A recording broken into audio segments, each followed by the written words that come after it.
عنوان الشمل الملتئم. فالأسرة حصن وملاذ، والأسرة من أغلى النعم.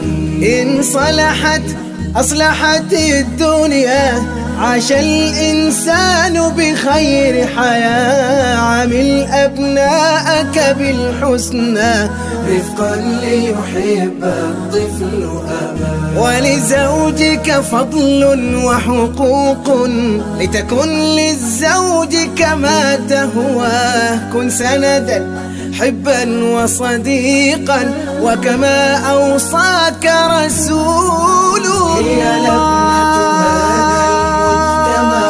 وأساس الخير المجتمع، أمي وأبي أختي وأخي، لا ريب يكون الخير معي. هي لبنة هذا المجتمع، وأساس الخير المجتمع، أمي وأبي أختي وأخي، لا ريب يكون الخير معي.